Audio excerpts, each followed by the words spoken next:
Hi everyone, this is Gulab here, and today I'll be talking about Buddhism, dragons, and in relation to lunar and solar eclipses.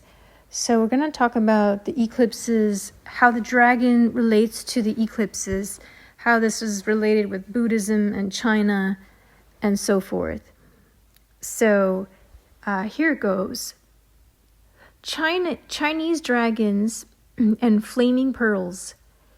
Chinese culture used the celestial dragon in much of their art and folklore. Sky, water, land, and heavenly dragons all featured heavily in pictorial form in feng shui, scrolls, poetry, and folk stories.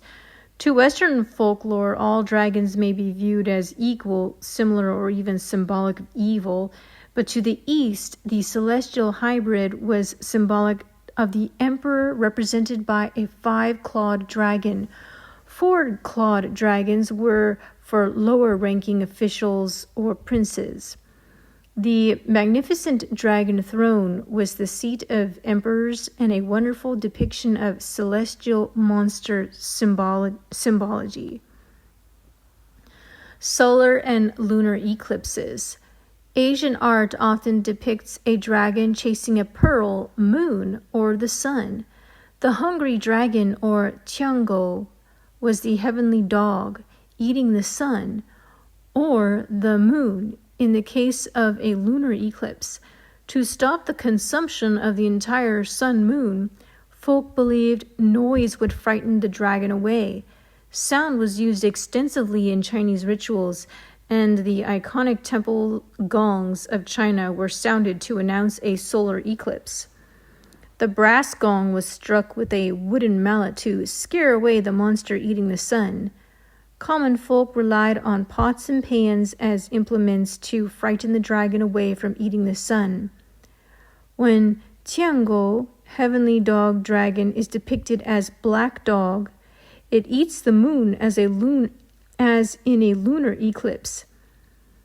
Hou Yi, lord or divine archer, is associated with the sun and is the husband of goddess of the moon, Chang'e, who stole the potion of immortality from her husband, the divine archer. The black dog was assigned as guardian of the gates of the heavens, i.e. Tiangou. The solar eclipse on 14th October occurs in water dog month, black dog, and goddess of the moon, each Chang'e, has strong links to the rabbit hair in the moon, especially in rabbit this rabbit year. I'm not sure when this was written. The Tiangou, when depicted as a good spirit, was depicted as a white-headed fox, perhaps more aligned to Rahu, which we're going to talk about in a moment. Although a fox in Chinese metaphysics isn't viewed as favorably as it is in the West, the solar eclipse story follows the lore that when the yang, sun, symbolic of the emperor, was dominated and obscured by the yin, moon, symbolic of the empress, then the emperor's light, i.e. his reign, was extinguished. Feng shui and eclipses.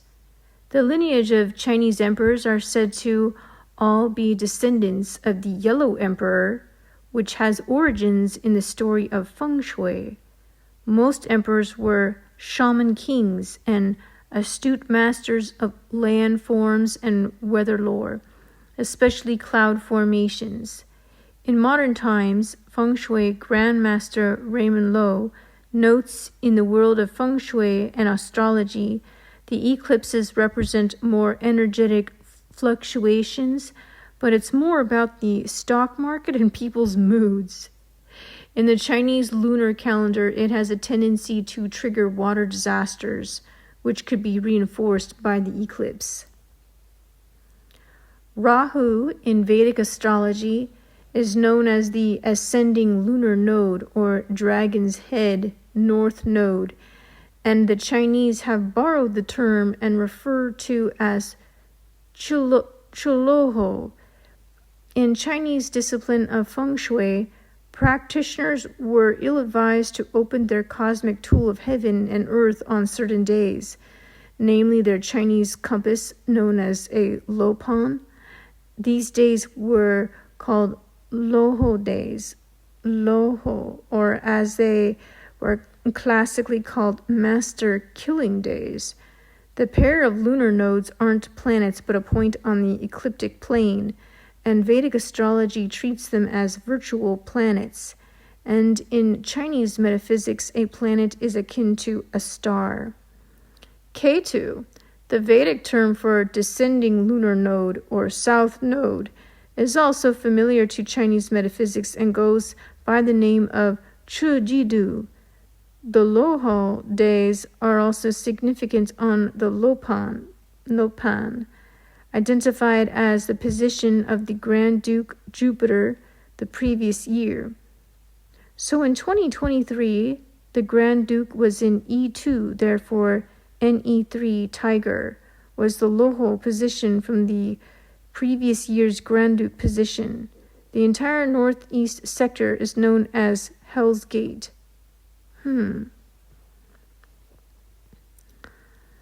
That was a little bit kind of very astrology-ish. I'm going to start with a part 2 in the next video to talk a little bit more about this.